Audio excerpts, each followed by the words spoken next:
hi! I didn't see you there. Time for Blu-ray editions. Starting us off is Captain America Civil War. Yeah, I like this movie. I think it's entertaining, but I would much rather have the second Captain America movie, The Winter Soldier. I like that movie a lot better than this. It's Civil War is good, but at times it kind of seems like they're kind of going for the money-making route, like adding Black Panther and Spider-Man. Like, I remember when Spider-Man was first introduced in a trailer, people flipped out. It was crazy and it was amazing. And then I realized that Tom Holland is not that great of a Spider-Man. But yeah, Civil War is good. I like it, but I like The Winter Soldier better. Next up is Love and Monsters. A lot of people are telling me this movie's good. I just haven't gotten around to seeing it yet. But honestly, I've seen like 2 movies from 2020 as a whole. There was Soul, which I actually like Soul. I like it. I don't like it as much as other Pixar movies, but I like it.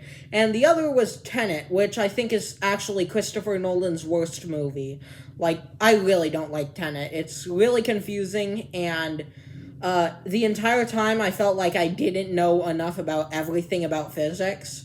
So, yeah, Tenet, not a big fan of. So it's a bit shocking that the movies I'm obligated to see were nominated for Best Picture, and no one's ever seen and or heard of them. So, yeah, I'm not too excited for any 2020 movies, to be honest, but, you know, maybe Love and Monsters will turn it around, but you never know. Next up is Whiplash. J.K. Simmons' character in Whiplash, Fletcher, has become one of the greatest villains of all time, along with Darth Vader, Hans Landa, Hans Gruber, the Predator, Vincent from Collateral, Lee J. Cobb in 12 Angry Men, Heath Ledger's Joker, Norman Bates, Agent Smith, Sauron, The Terminator, Auric Goldfinger, Anton Chigurh, and Khan from Wrath of Khan. This one just says The Stool and in parentheses $1 million baby. But yeah, there are like 4 movies that I would say are perfectly directed. There's Memento, there's Parasite, there's 12 Angry Men, and there's Whiplash. Whiplash is perfectly directed, and I love it. The ending to Whiplash, I'm not going to spoil it, but it is crazy good. So next up is Ford v Ferrari. I originally thought this was going to be a legal drama because the V instead of versus. It's definitely not a legal drama. It's a racing movie, and a really good racing movie at that. This is directed by the guy who made Walk the Line and Logan, and this movie is insanely good. I meant to say insane, and then I added Lee Good to it. But yeah, this is a really good movie. I love Ford v Ferrari. And while I'm talking about it, let me tell you about my worst theater experience ever. So I was sitting in the second to front row. So front row, I'm right behind it. I was watching Ford v Ferrari. And so in comes this elderly couple. They sit right next to me. The wife is right next to me. And then the husband is next to his wife, okay? So they come into the theater and the wife has a book. And I'm like, that's weird. You're going to see a movie. Why do you need a book? So I'm thinking like, oh, he probably just dragged her here and she doesn't want to see it.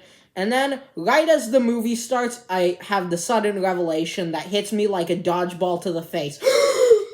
If she's reading a book, how does she have a reading light? She pulls out her phone and uses it as a reading light. And I don't mean her phone light as a reading light. I mean taking her phone, flipping it around, and using it as a reading light. And I just, like, was... You know what? You just... Please. If these people just, like, left, it would be truly a miracle. Like, as soon as the movie started, I wanted these people to leave. And then it only got progressively worse. This lady read the entire movie, and then her husband started blurting out spoilers, because I think he might have been a car junkie, I'm not sure. He might have liked cars a lot, and so that's why he's seeing it. But he loved Cars, because he was telling all about it. I think he was I don't know who he was talking to, but whoever he was supposed to be talking to didn't work because he was talking to the whole theater. Spoilers. And then so like, they're not gonna win the race. They're gonna make the Mustang. Like, dude, shut up. And then after, as if it couldn't get any worse with this lady, like, actually using her phone now, not even reading, just using her phone, and this guy blurting out spoilers, they get into an argument in the middle of the theater, in the middle of the movie, and it was so frustrating. But overall, I can't believe I actually enjoyed this movie still, or rewatched it, without, like, thinking about this old couple who I just really hope never see a movie again. But yeah, that's enough hate for one video. Next up is Nightmare Before Christmas. I just watched this movie, and when I say just, I mean I watched this movie, finished it, and then came here to shoot this video, and I liked this movie. Notice how I said I liked this movie, not loved. I think Nightmare Before Christmas it's entertaining. It's not directed by Tim Burton. It's directed by Henry Selick. Henry Selick later directed, what's it called? Coraline. He directed Coraline. I like Coraline just a bit better than Nightmare Before Christmas, but Nightmare Before Christmas is still good. So next up we have a drastically different movie. Django Unchained. I can't see this movie. It's directed by Quentin Tarantino. I'm not really sure if I can see this movie or not. I never asked. But yeah. I want to see Django Unchained, but I just can't. I'm getting into Quentin Tarantino's work a lot. So far, I've seen Once Upon a Time in Hollywood, which I thought was good, and Reservoir Dogs, which I liked a lot. I have on the TV, I have recorded Pulp Fiction, but like a version so edited that it's PG-13, and so what I want to do is ask my parents if I can watch like the completely unedited version, and if they say no, I can just watch the PG-13 version on TV. So, yeah. But, not getting back to anything. I can't say anything about this movie. But, yeah, Quentin Tarantino, I'm excited to get older and start watching more of his movies because I really like his movies, just based on the two that I saw. I have a feeling I might be able to watch Inglourious Basterds. I'm not sure. Maybe. I hope so. Up next is Star Wars The Empire Strikes Back, which is objectively the greatest Star Wars movie ever.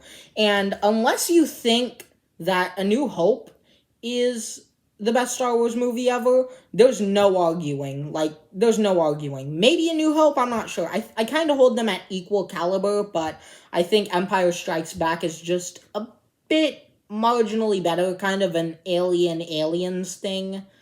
But yeah, Empire Strikes Back is really good. Speaking of which, I kind of want, since we're already telling stories, I kind of want to tell a funny story. There's a kid in my class, not my class, in my Taekwondo class. Yeah, I take Taekwondo, so I went from I can get into a fight, not get any hits in, and then get beat up, to I can get into a fight, not get any hits in, yell I know Taekwondo, and get beat up even more.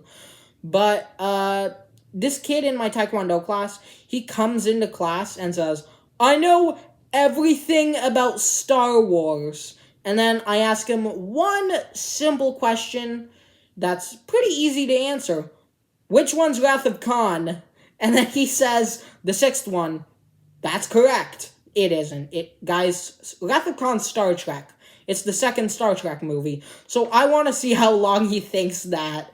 But yeah. I just wanted to tell that funny story because I thought it would be funny to tell. But, yeah, Star Wars Empire Strikes Back is really, really good. It's actually one of my favorite movies of all time. So, yeah.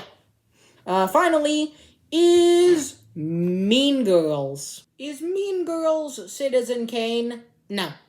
Is it the 64th greatest movie in the world? No. But is Mean Girls the funniest movie I've ever seen? No. But yeah, I enjoy Mean Girls. It's kind of a guilty pleasure for me, and one of the reasons I enjoy it so much is because it is so fetch. Lorenzo, stop trying to make fetch happen. It's not gonna happen. Aww. Gretchen, Stop trying to make fetch happen. It's not going to happen. Mean Girls isn't my favorite movie of all time, but I think it's fun, and that's really all that matters, if I have a good time watching it, and I have a wickedly good time watching Mean Girls. It kind of has all I want in a comedy. It's not afraid to be offensive. It has good writing. It has a funny villain, and like it kind of makes everyone look really stupid all of the time without actually getting annoying. And so Mean Girls is entertaining. And actually, if you didn't know this, I'm a freshman in high school, and we weren't allowed into high school for the first semester and the third quarter because, in case you didn't know, let me catch you up to speed. There's been a bit of a worldwide pandemic, and so we weren't allowed into high school. And so we spent all of it at home online. And so recently I actually have been to high school, and I'm going in real life, like in person. And it's so fun to go back and watch the high school movies that like terrify you for everything.